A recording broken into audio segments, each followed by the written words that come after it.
함께 하신 우리 성도님들 위해 또 큰 은혜 하나님께서 내려주실 줄 믿습니다.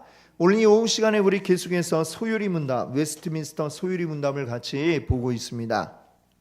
우리 지난주 우리가 살펴본 내용은 무엇이었죠? 우리 23문에 이제 무엇에 대해 얘기했어요? 예수 그리스도가 우리 구속자로서 어떤 일을 행하셨는가, 어떤 직분을 하셨는가, 여기에 대해서 이제 말씀을 나눴습니다. 예수님의 그 세 가지 직분, 그리스도라는 이름, 그 이름이 가진 뜻이 뭐예요? 기름 부음을 받은 자다, 이 얘기죠. 근데 이 구약 성경에 기름 부음 받은 세 부류의 사람이 있습니다. 바로 왕, 제사장, 선지자, 이렇게 세 역할을 예수님은 구약 시대는 왕은 왕대로, 제사장은 제사장대로, 선지자는 선지자대로 이렇게 일을 했습니다만, 이 세 직분을 한 몸으로 감당하신 분이 바로 예수 그리스도다, 이것을 말씀을 드렸고요. 그 23문의 답의 뒤에 보면은 또 무엇을 이야기하냐면 예수님의 두 가지 상태에 대해서 말씀하고 있습니다. 하나는 낮아지신 상태이고 또 하나는 높아지신 상태. 오늘은 이제 이 두 가지, 이제 낮아지시고 높아지신 예수님의 상태에 대해서 오늘 여러분과 함께 이야기를 나누고자 합니다. 먼저 한번 27문을 같이 한번 읽어볼게요. 제가 질문을 읽고 여러분들이 답을 읽어주세요. 그리스도의 낮아지심은 어떻게 이루어졌습니까?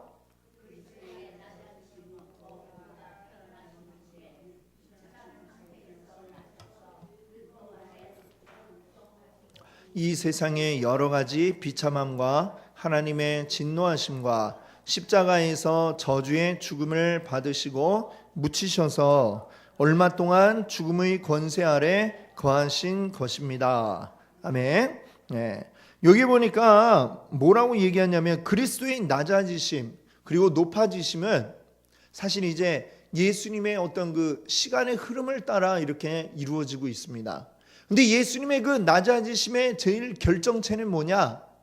여기 보니까요, 뭐라고 얘기하고 있어요? 이 그리스도의 낮아지심은 곧 뭐라고 얘기합니까? 그가 태어나십니다. 예수님이 이 땅에 사람으로 태어나신 것 이 자체가 낮아지신 거다라고 이렇게 말씀하고 있습니다. 왜 그럴까요? 예수님은 우리와는 전혀 다른 분이기 때문에 그렇습니다. 예수님은 본래 어떤 분이세요? 하나님의 본체, 하나님과 동일한 신이다라고 이렇게 우리가 말씀하고 있습니다. 그런데 사람이 되셨다? 이게 곧 낮아진 거죠. 신이 사람이 되었다? 이거보다 더 낮아질 수는 없는 거죠. 우리 사람은 못하는 것 투성이, 할 수 없는 것 투성이입니다. 예. 거기다 뭐 한 끼만 안 먹어도 배가 고프고 너무나도 불완전한 존재가 우리 사람인 것이죠. 반면에 신이라고 하는 것은 뭐예요? 완전한 것입니다. 아무것도 필요한 게 없고 불편한 것도 없고 모든 걸 다 할 수 있는 존재, 그게 곧 신이죠. 모든 걸 다 할 수 있는데 내가 아무것도 할 수 없는 그런 인간이 되었다라고 하는 것, 이것 자체가 굉장히 이제 낮아지신 것이다.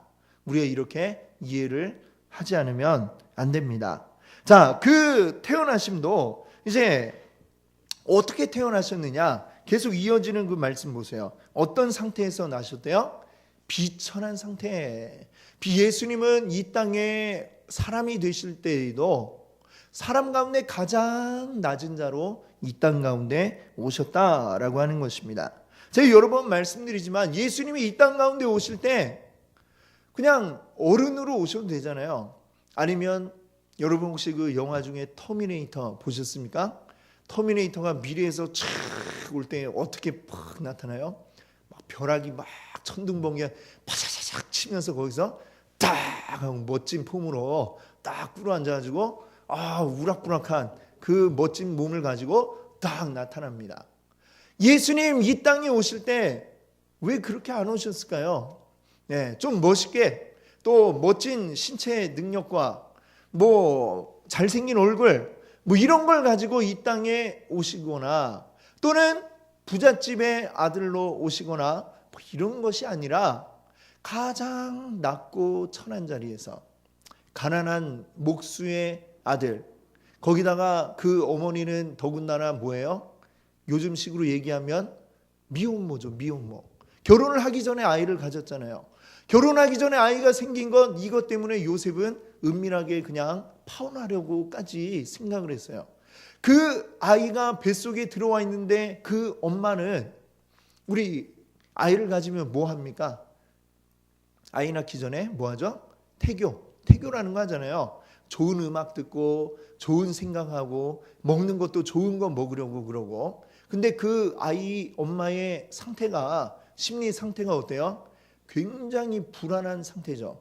야, 사람들에게 잘못 들키기라도 하는 날엔 나는 돌을 맞아 죽을 수도 있다. 이 마음이 있죠. 또 이제 약혼한 이 요셉에게 이 사실을 어떻게 이야기하지? 이게 어떻게 된 거예요? 사람의 상식으로 이해할 수 없는 일이지만 그 뱃속에 아이가 생겼는데 다른 사람들은 이걸 뭐라고 생각하겠어요? 상식선에서 생각을 하겠죠. 이야, 저 여자 부정한 여인이다. 이렇게 생각을 하겠죠. 그 불안함이 늘 이 아이를 가지고 있는 동안에, 그 뱃속에 있는 동안에 늘 이 심리를 괴롭히고 거기서 아주 정말 스트레스를 굉장히 많이 받게 되었을 것입니다. 그런 상태에서 뱃속에서 자라나시고 더군다나 또 여행을 하잖아요. 산딸이 다 됐는데 여행을 합니다. 장거리 여행을. 그 산딸이 다 됐는데 그 힘들게 가서 거기서 숙소도 구하지 못해가지고 마구간, 요즘으로 치면은 참 있을 수 없는 일이죠. 이 아이를 봤는데 아주 깨끗하고 적어도 뭐 산부인과는 아니더라도 그래도 어느 정도 좀 위생적으로 깨끗한 곳에서 아이를 낳아야지, 말들이 밥을 먹고 말들이 똥도 옆에 쌓아질러 놓은 그 마구간 한가운데서 아이를 받는다. 이 건강한 아이가 나왔어도 병들 수 있는 막 그런 환경이잖아요. 거기에서 예수님이 태어나셨습니다. 그러니까 참 이 세상에 누가 마구간에서 태어난 아이가 누가 있겠어요. 요즘에는 간혹 택시에서 태어나는 아이들은 있어요. 그렇죠? 예. 막 아이가 나올 것 같아서 택시 타고 가다가 이제 택시에서 나온 아이들, 뭐 이런 아이들은 있지만 마구간에서 이 동물들 틈에서 말똥 사이에서 더군다나 말밥통에서 아이를 낳는다. 참 있을 수 없는 일인데 그 가장 정말 낮은 자리까지 이 예수님이 경험을 하셨습니다. 더군다나 이 아기로 태어났다는 거, 이건 사람 중에도 제일 정말 낮은 위치에 있는 것이 어린 아기죠. 아무것도 혼자서 할 수 없는, 밥도 먹여줘야 되고 볼일을 보면 기저귀도 갈아줘야 되는 그런 어린 아기의 몸으로 예수님은 그걸 다 겪으시면서 자라나셔야만 했다는 것이죠. 그렇게 아주 힘든 생활, 이것이 가장 낮은 자리에서 나신 것, 이게 바로 비천한 상태이고, 또 한 가지는 뭐냐면은 이 가정이 가난했다는 것입니다. 그 가난을 몸소 다 겪으셔야만 했던 그런 분이 예수님이라고 하는 거죠. 또 제가 뭐 몇 번이나 말씀드렸지만 이 예수님 태어날 때부터 정말 마구간일 뿐만이 아니라 이제 그 아버지 요셉을 떠나서 또 위협을 피하기 위해서 어린 시절에 또 태어나자마자 애국까지 가셔야만 했습니다. 어린 시절에 피난 생활을 한 거죠. 거기에 있다가 돌아와서 다시 자리를 잡으려니 요셉이 뭐가 되겠습니까? 자기 이전에 단골 고객들 다 떨어져 나갔겠죠. 새롭게 일을 시작해야 되니까 이 가정 형편이 좋을 수도 없는 거야. 또 이 목수의 일이라는 게 그렇게 큰 돈을 버는 직업이 아니잖아요. 그 일들을 해 나가면서 가족을 부양하는데 그 자녀를 이제 계속해서 낳았는데 이 성경에 나오는 남자 형제만 넷이고, 야고보, 요셉, 유다, 시몬, 이렇게 4명이고 거기 여자 형제가 2명 더 있었다고 나옵니다. 성경에 이름이 적혀져 있지 않은 아마 다른 형제 또 더 있었을지 모르지만 적어도 성경에 나오는 것은 4명의 예수님의 동생들이 더 있었다는 얘기예요. 그러니까 예수님까지 하면 7, 거기다가 부모님 2. 그러니까 9명이 한 가족이 살고, 예. 그러니까 이거 얼마나 힘들겠어요. 그렇죠? 수입도 얼마 없는데. 더군다나 거기다 엎친 데 덧친 나고 이 아버지 요셉은 또 금방 돌아가시고, 그러니까 예수님은 어린 나이에 또 소년 가장이 되어서 이 가족의 생계를 또 책임져야 됐습니다. 그런 힘든 과정들, 정말 다른 사람들이 겪지 않아도 될 모든 어려움까지도 다 겪으신 그분이 바로 우리 예수님이다라고 하는 겁니다. 이 세상 사람 가운데도 신분이 높은 사람, 또 잘 사는 사람이 되었더라면 그런 걱정하지 않고 사셔도 되는데, 예수님은 가장 어떻게 보면 힘들고 어렵게 사는 집에, 더군다나 그 집의 생계까지도 책임지시면서 아주 낮은 자리에 계셨다라고 하는 것을 우리가 기억해야 되겠습니다. 자, 또 27문의 답을 보세요. 그 다음에 또 무엇라고 얘기하고 있습니까? 율법 아래 복종하셨다라고 그래요. 예수님의 이 낮아지심은 율법 아래 복종하시는 낮아지심이에요. 예수님은 본래 어떤 신분입니까? 하나님과 동등한 분이라고 했죠. 율법의 주인입니다. 율법의 주인. 그 율법을 준 분이 누구예요? 하나님이고 예수님이죠. 내가 이 율법을 줬다. 그런데 그 예수님이 이 땅 가운데 오셔서 율법을 따라야만 되는 이런 상황이 되었습니다. 그러니까 그 율법의 주인이 오히려 율법의 종이 되어 복종해야 되는 이런 상황. 어때요? 옛날에 내가 주인이었는데 내가 어떤 사람의 종이 되었다. 그 사람 밑에 들어간다. 그렇게 유쾌한 경험이 아니죠. 그렇죠? 옛날에 내 밑에 있던 사람이 나보다 높은 그런 직위를 가지고 있다. 굉장히 견디기 어려운 일입니다. 예수님은 근데 그것까지도 몸소 겪으셨다. 그렇게 낮아지셨다라고 이야기하는 겁니다. 자, 그 다음에 또 뭐라고 얘기해요? 이 세상에 여러 가지 비참함을 겪으셨다라고 그랬어요. 사람이 어떤 내가 가난한 것 이것만이 비참한 게 아니죠. 이 세상 가운데 특별히 죄가 없어도 여러 가지 영향을 받게 되는 이런 것들이 있습니다. 말하자면 예수님이 지금 이스라엘의 어느 시골 동네에 몫으로 지내셨잖아요. 근데 이 시대의 이스라엘은 지금 어떤 상황입니까? 로마의 식민지가 되어 있는 상황이죠.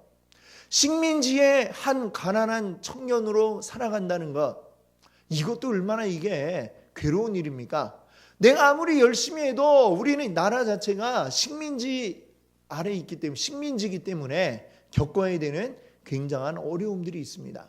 자, 그것뿐만이 아니라 예수님 또 주변에 많은 여러 가지 자연재해들, 이런 것들이 있을 때 비가 오면 비를 맞고, 또 지진이 나면 지진에 의해서 또 그런 여러 가지 어려움들도 겪어야만 하고, 이런 이 세상에 일어나는 내가 잘하거나 못하거나 그거에 관계없이 막 주어져 오는 여러 가지 이 세상의 비참함들, 전쟁, 또 식민지 상황, 또 여러 가지 또 질병.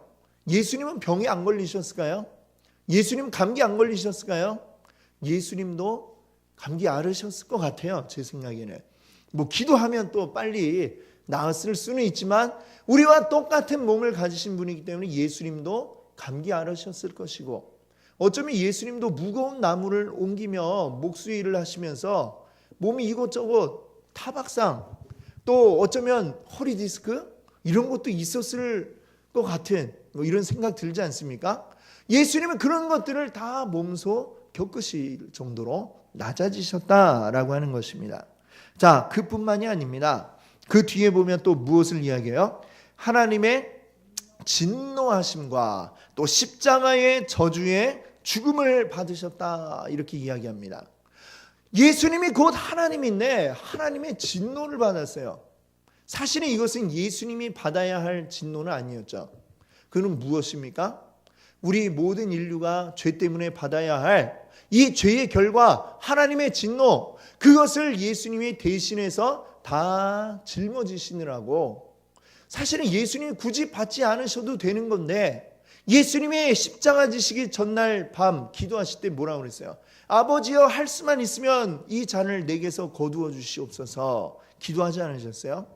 그 하나님의 진노를 받게 된 사실 예수님이 뭐 손에 못 박히는 이 몸의 괴로움보다 더 큰 고통으로 다가오는 것은 아마 하나님의 진노를 받아야 된다는 바로 그것이었을 것입니다.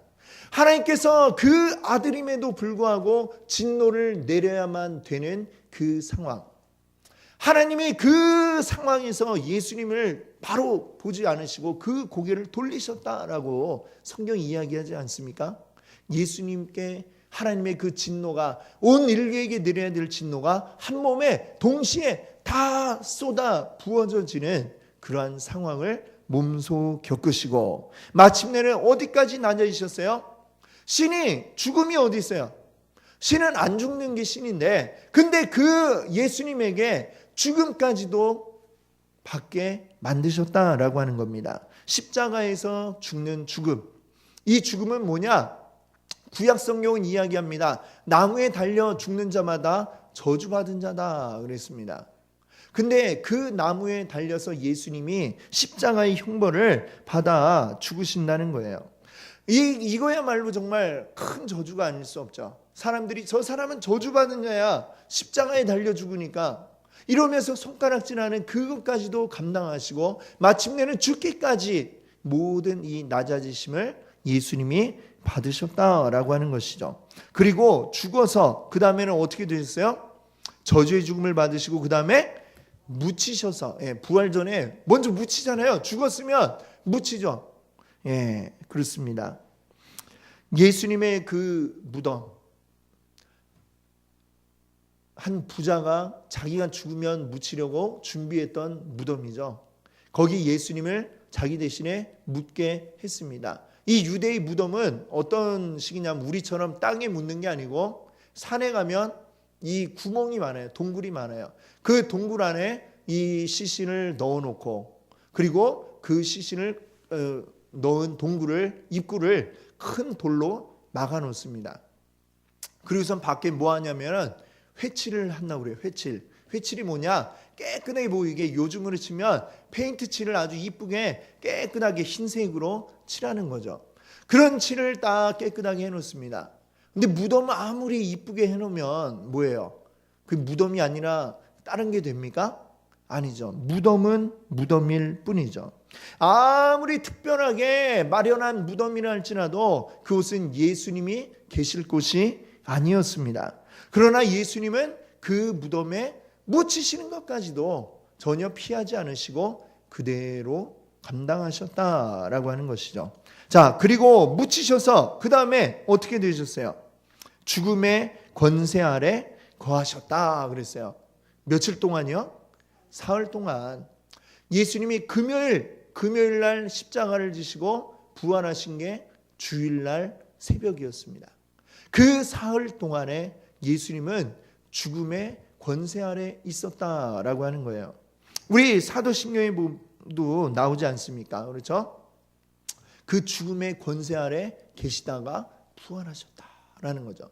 그 동안에 모든 죽는 이들이 가 있는 곳, 그곳에 예수님도 함께 가 계셨다라고 하는 것입니다. 자, 예수님의 시작부터 마지막까지가 모두 다 낮아지심의 과정이죠. 모든 게 다 하나도 뺄 게 없이 전부 다 낮아지는 과정이었다라고 하는 겁니다. 예수님이 이렇게까지 낮아지심을 보여주신 이유가 도대체 무엇이었을까요? 고린도후서 5장 15절은 이렇게 말씀합니다. 그가 모든 사람을 대신하여 죽으심은 살아있는 자들로 하여금 다시는 그들 자신을 위하여 살지 않고 오직 그들을 대신하여 죽었다가 다시 살아나신 이를 위하여 살게 하려 하심이라. 자, 우리를 대신해 죽었다가 다시 살아나시니 이분이 누굽니까? 바로 예수 그리스도입니다. 우리 주님이 우리가 주를 위해 살 수 있는 자가 되게 하시려고 바로 우리를 위해 죽으신 예수님을 위해 살게 하시려고 예수님께서 낮아지셨다라고 성경을 이야기하고 있습니다. 자, 그러면 그 다음에 낮아지시고 그걸로 끝이냐? 그 다음이 있습니다. 다시 높아지심이 기다리고 있죠. 자, 28문은 그리스도의 높아지심은 어떻게 이루어졌습니까? 묻죠. 자, 답을 한번 같이 읽어보겠습니다. 그리스도의 높아지심은 사흘 만에 죽음 가운데서 다시 살아나신 것과 하늘로 올라가신 것과 하나님 아버지 우편에 앉아 계신 것과 마지막 날에 세상을 심판하러 오시는 것입니다. 자, 주님의 높아지심을 이 답에 보니까요, 4가지로 이야기를 하고 있습니다. 4가지 가운데 첫 번째는 뭐예요? 사흘 만에 죽은 가운데서 다시 살아나신 것, 즉 뭐예요? 부활을 이야기하고요. 두 번째는 하늘로 올라가신 것, 이거 뭐라고 그래요? 승천하셨다. 승천. 그렇죠? 그 다음에 하나님 아버지 우편에 앉아 계신 것, 하나님 아버지 우편에 앉아 계신 것, 이게 이제 3번째고요. 4번째는 뭡니까? 마지막 날에 세상을 심판하러 오시는 것, 이게 이제 4번째 재림입니다. 예수님의 재림. 이 4가지가 다 보면 사도신경에 그대로 나오고 있는 것입니다. 자, 이것들을 하나씩 우리가 한번 살펴본다면, 먼저 첫 번째는 다시 살아나신 것, 부활이죠. 부활. 자, 우리가 예수님이 죽었다가 다시 살아나셨다. 우리 사도신경 할 때도 죽은 자 가운데 계시다, 사흘 만에 다시 살아나시고, 이러니까 너무나도 이게 우리 이 교회 생활을 오래 한 우리들에게는 굉장히 너무 익숙한 말이에요. 그래서 죽었다 살아났구나 이렇게 생각을 하는데, 이 세상에 죽었다 살아난 사람이 있어요? 없죠. 이게 일상적인 일입니까? 절대 일상적이지 않은 그런 일입니다. 부활이란 곧 뭐냐? 죽음을 이긴 것입니다. 죽음을 이긴 승리가 곧 부활입니다. 그러면 우리가 죽는 이유는 뭐예요? 죄 때문이죠. 그렇죠? 죄의 결과가 곧 우리의 죽음인 것입니다. 그러면 이 죽음을 이겼다라는 얘기는 곧 뭘 이긴 거예요? 죄를 이겨냈다라고 하는 것이죠. 자, 우리는 어때요? 우리에게는 죄를 이길 힘이 있습니까? 없습니까? 우리에게는 없어요. 그런데 예수님께서 우리를 대신해서 그 죄와 싸우시고, 그리고 그 죄를 이기셨다는 거예요. 죄가 우리를 꼭 붙잡고 우리를 죽음 가운데로 막 끌고 가는데, 그 죄하고 예수님이 싸워가지고 우리를 죄에서부터 탁 끊어내고 다시 우리도 함께 살 수 있게 하셨다라는 게 바로 예수님의 부활인 것입니다. 와, 그러니까 이게 얼마나 이게 멋진 일이에요. 그렇죠? 얼마나 멋집니까? 우리 전부 다 막 끌려가고 있는데 그런 우리를 구해주셨다라고 하는 것입니다.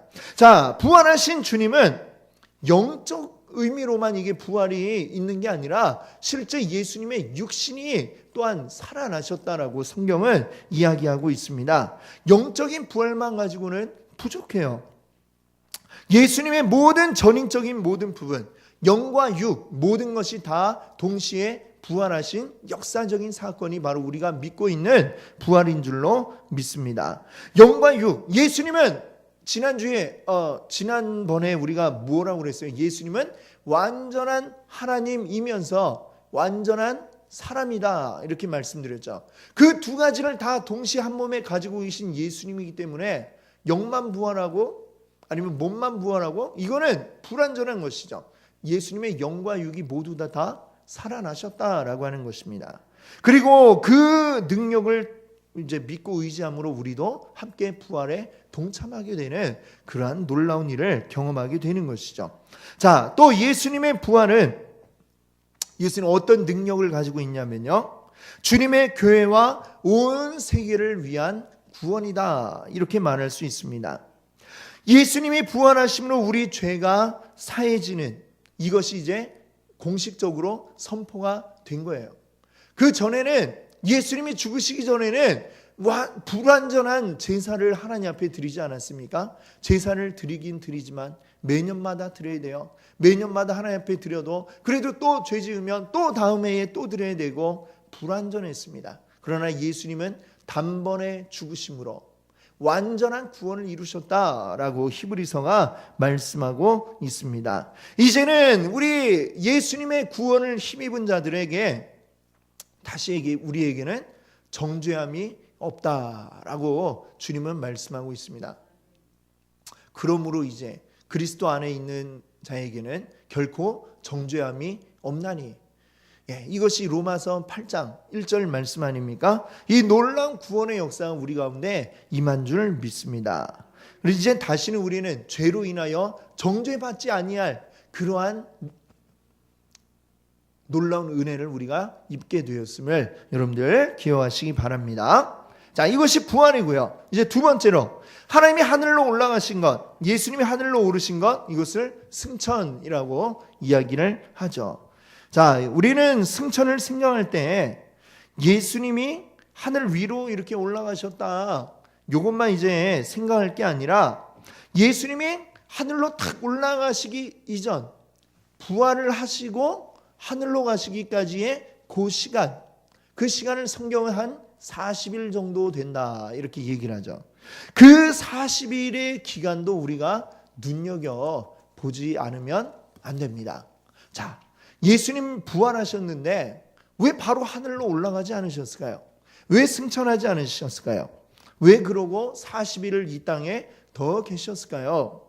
자, 이 기간은 어떤 기간이었느냐? 사실은 승천을 준비하는 기간이었다라고 하는 것입니다. 그러면 어떤 준비들을 하셨느냐? 예수님이 이 기간에 누구에게 나타나셨을까요? 제자들에게 나타나셨습니다. 그리고 제자들에게 나타나실 때에 예수님의 모습을 직접 보여주셨죠. 그런데 이 주님의 겉모양은 예전하고 같지만 그러나 뭔가 달라졌다라는 것을 제자들에게 보여주셨어요. 어떻게 다르냐? 그걸 어떻게 보여주셨을까요? 이 제자들이 집 안에 있었죠. 문은 꼭꼭 걸어두고 닫아놓고 집 안에 자기들끼리 이렇게 두려워서 떨면서 그 집 안에 머물러 있는데 집에 아무 데도 열린 데가 없는데 창문이며 문이며 열린 데가 없는데 예수님이 그 제자들 앞에 갑자기 나타나셨어요. 문 열어준 사람도 없는데 똑똑 소리도 들리지 않았는데 예수님이 스르르 하고 나타나셨습니다. 자, 그랬다가 또다시 예수님이 싹 사라지시는, 엠마오로 가는 제자들에게는 나타나셨다가 이 제자들이 예수님이구나 하는 걸 딱 깨닫는 순간 예수님이 어떻게 되셨어요? 뿅 하고 사라지셨죠. 자, 예수님이 우리와 같은 그 몸을 가지고 계시지만 같으면서도 또 다른 그런 몸이었다라고 하는 겁니다. 그리고 마지막에 승천하실 때는 어때요?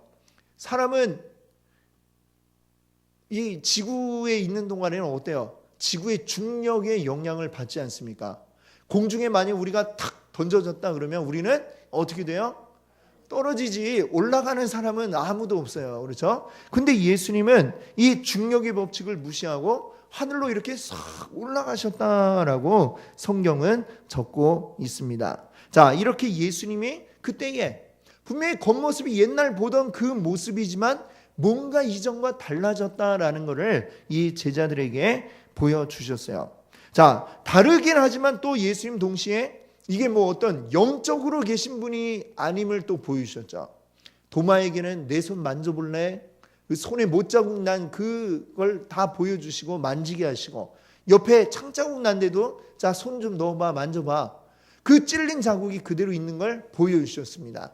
또 제자들과 함께 떡을 떼며 식사도 하시고 물고기도 잡아오면 같이 구워서 먹기도 하시고, 자, 똑같은 그 모습을 가지고 있다는 걸 보여주셨죠. 자, 이것은 무엇을 이야기하느냐? 주님이 여전히 부활하셨지만 영으로만 부활하신 게 아니라 우리와 똑같은 사람의 모습을 가지고 하늘에, 지금도 저 하늘에 계시다라는 것을 이야기하고 있는 것입니다. 그러니까 우리가 부활하셨어 그러면 뭔가 영적으로 이렇게 존재하는 것처럼 생각을 하지만 우리와 똑같은 피부를 가지고 있고 만질 수도 있고, 그럼에도 불구하고 뭔가 살짝 좀 달라지긴 하셨는데 그 몸을 또 그대로 가지고 하늘로 올라가셨다라고 하는 겁니다. 예수님은 높아지심 가운데서도 여전히 이 땅 가운데서 하셨던 그 일들, 제사장으로, 선지자로, 왕으로 하신 일들을 그대로 감당하고 계시다라는 것입니다. 예수님은 승천하실 때까지 이 제자들을 계속 만나가지고 이 제자들을 가르치셨어요. 40일 동안 예수님의 설교를 들으면서 이 제자들이 변화가 되기 시작을 한 겁니다. 시리에 빠져있던 이 제자들이 예수님을 만날 때에 그들은 시리에 빠지는 게 아니라 회복이 되었고, 그리고 다시금 사명에 불타오르게 되었습니다. 엠마오를 향해 가던 그 제자들도 예수님을 만나고, 와, 우리가 예수님 살아나신 걸 만났다면서 아주 정말 기뻐서 돌아오는 모습이 보이지 않습니까? 또 시리에 빠져서 이제 다시 옛날로 돌아가서 물고기 잡으며 살아야 되겠다 하고 돌아갔던 이 제자들에게 예수님이 나타나셨을 때, 예수님이 그때 베드로에게 물으셨죠. 네가 나를 사랑하니? 물으시고 내 양들을 쳐라, 내 양들을 먹여라, 이 말씀을 해 주셨어요. 이 베드로가 이제 해야 될 일이 무엇인지 그에 대한 사명을 심어 주셨던 것입니다. 예수님의 마지막 40일은 뭐냐? 그동안 3년 동안 이 제자들에게 쭉 가르쳐 왔다면 이제 곧 너희들이 실전의 시간이 되었으니까 40일 동안 집중적으로 특강을 해주신 거예요. 네, 예수님의 그 40일은 바로 그런 것이었죠. 그러면 그 40일 동안의 마지막 그 집중 특강에 예수님이 말씀하셨던 것은 무엇이었을까요? 바로 마태복음 28장 18절에서 20절에 나타나는 말씀인데, 우리 이 말씀 한번 같이 읽어볼까요? 마태복음 28장 맨 마지막이죠. 같이 한번 읽겠습니다.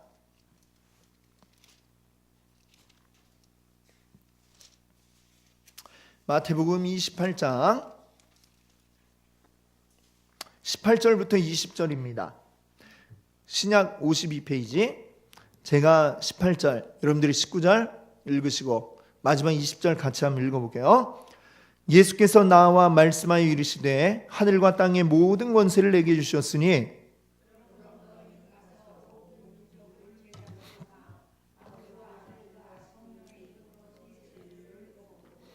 내가 너희 함께 읽습니다. 내가 너희에게 분부한 모든 것을 가르쳐 지키게 하라. 볼지어다 내가 세상 끝날까지 너희와 항상 함께 있으리라 하시니라. 아멘. 그렇습니다. 주님이 우리에게 말씀하신 것, 땅 끝까지 가서 이 복음을 전해라. 모든 민족에게 가서 그들로 세례를 주고, 그리고 그들로 하여금 가르쳐서 지키게 하라. 이게 주님의 명령인 것이죠. 이 명령을 감당할 수 있게 하기 위해서 예수님은 40일 동안 이 제자들을 다시 한번 집중적으로 가르치시면서 그들에게 사명과 또 할 수 있는 용기를 불어넣어 주신 줄 믿습니다. 아멘. 자, 이것이 이제 바로 예수님의 승천이고요. 그 다음에 세 번째는 승천하시고 뭐하고 계세요 지금? 하나님 우편에 앉아 계시다라고 했습니다. 자, 하나님의 우편에 있다라는 것은 무슨 얘기냐면,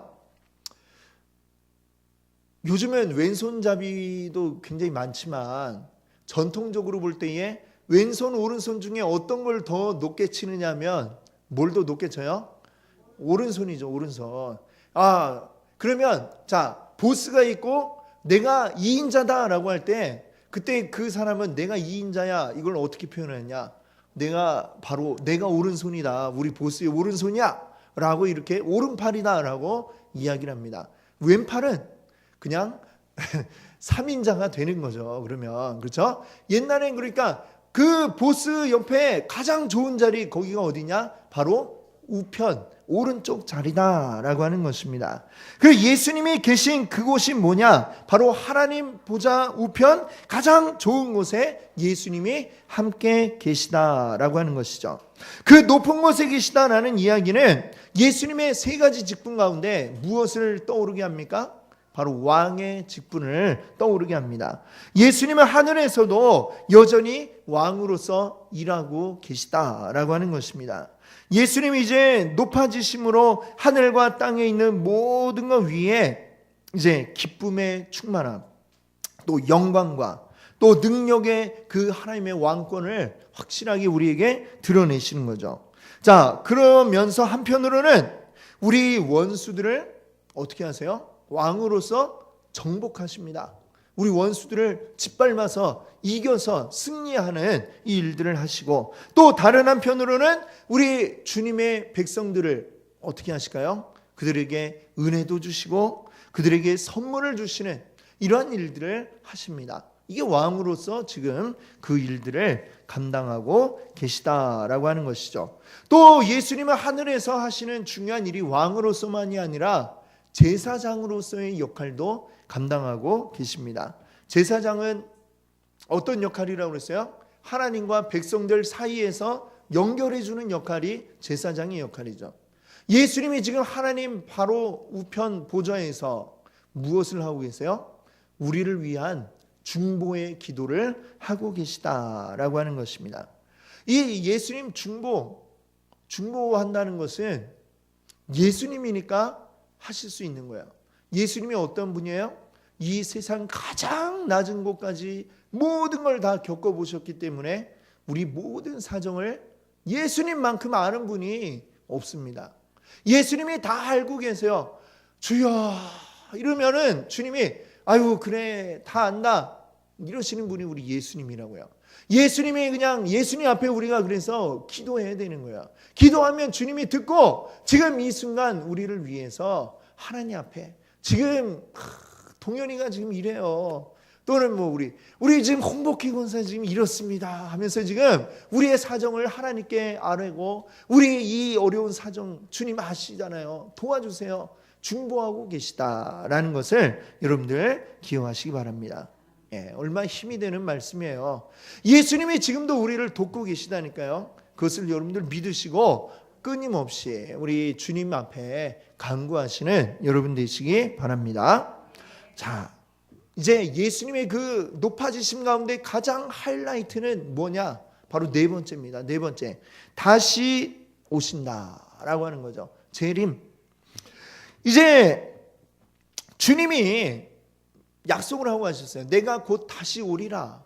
다시 오겠다라는 이 약속을 하고 가셨어요. 그 날이 되면 어떻게 되느냐? 주님은 그 백성 모든 자들에게 이제 놀라운 일들을 이루시게 될 겁니다. 우리는 세상의 마지막 날 이르면 왠지 모를 공포와 두려움이 있잖아요. 요한계시록 우리가 금요일 밤에 이제 함께 살펴보는데 요한계시록 그런 왠지 모를 두려움이 우리에게 있잖아요. 근데 우리가 분명히 알아야 되는 거는 이 요한계시록에 나오는 여러 가지 막 무슨 대접의 환란, 또 나팔 환란 막 하면서 막 환란 시리즈가 3개나 막 나오고 있는데 그런 막 피바다가 막 몰아치고 이렇게 되는데 이것은 믿는 자들에게 주는 재앙이 아니다라는 것입니다. 이 마지막 때가 가까울 때에 이 일어나는 환란들 이건 뭐냐? 믿지 않는 자들, 하나님을 무시하고 자기 마음대로 살아가는 세상을 향해 내리는 재앙이지 믿는 성도들에게 내리는 재앙이 아니다라고 하는 것이죠. 이 세상 마지막 날 다 끝나면 어떻게 되는가? 어떻게 되겠냐? 그때에 우리는 하나님의 놀라운 그 주님의 다시 오심을 보면서 할렐루야 하면서 하나님 앞에 영광을 올려드리고 그때는 이제 하나님의 나라가 완전하게 이루어져서 우리는 놀라운 기쁨, 이 땅에서 우리가 누리지 못하는 그러한 기쁨들을 누리게 될 것이다 라고 주님이 말씀하고 계십니다. 그래서 우리는 그 날을 기다려야 되는 거예요. 근데 예수님이 다시 오겠다라고 약속하신 지 벌써 2000년이 지났어요. 그렇게 오래 가니까 이게 막 우리 마음속에 희미해지고, 오히려 지금 이 땅이 너무 좋아가지고, 지금 당장 오시면 어떡하지? 할 게 많은데, 지금 아직 이것도 못 해봤고, 내가 저 달나라도 못 가봤고, 할 게 많은데, 주님 오지 마세요. 지금 오히려 지금 우리가 주님 오시는 거를 원하지 않는 막 이런 마음이 들고 있는 것 같아요. 이거는 그런 마음이 우리에게 없기를 바랍니다. 주님이 언제 오시더라도 그날이 우리에게 더 큰 기쁨과 은혜를 주는 날임을 우리가 기억하면서 지금 이 성경이 쓰여지던 이 신약 성경이 쓰여지던 시대에는요, 그때는 이 사람들이 매일같이 생각했어요. 매일같이 인사가 뭐였냐면 마라나타, 주님 다시 오십니다. 이게 그들의 인사였습니다. 이 세상 가운데 그들이 핍박당하고 예수 믿는 것 때문에 로마에 붙잡혀서 사자의 밥이 될지라도 주님은 다시 오십니다 라는 이 말이 그들에게 희망이 되고 그들에게 등불이 되어가지고 그들을 끝까지 붙잡아 갔던 힘이 되었음을 우리가 기억할 수 있기 바랍니다. 시간은 많이 흘렀지만 우리 주님께는 어쩌면 이 시간들이 왜 이렇게 오래 흘렀느냐, 끝까지 기다리시는 거예요. 한 명이라도 더 주님께로 돌아오기를, 돌아와야 할 자가 못 돌아온 게 안타까워서 주님은 계속해서 기다리고 계신 줄 믿습니다. 계시록 22장 20절에 이렇게 말씀하고 있어요. 이것들을 증언하시니가 이르시되 내가 진실로 속히 오리라 하시거늘 아멘 주 예수여 오시옵소서. 이게 이 초대교회 성도들의 인사였습니다. 아멘 주 예수여 오시옵소서. 마라나타 외쳤던 그 외침, 오늘 우리에게도 동일한 외침이 되기를 바랍니다. 언제 오실지는 우리가 모르지만 그날이 오늘이 될지 내일이 될지 아니면 또 아직도 몇천 년 더 후가 될지 우리는 알 수 없습니다만, 그러나 주님이 오신다고 하는 그날은 반드시 언젠가는 온다라는 것을 기억하시고 그날에 우리 주님을 기쁨으로 맞이할 수 있는 준비된 우리 성도님들 되시기를 바랍니다. 아멘. 함께 기도하겠습니다.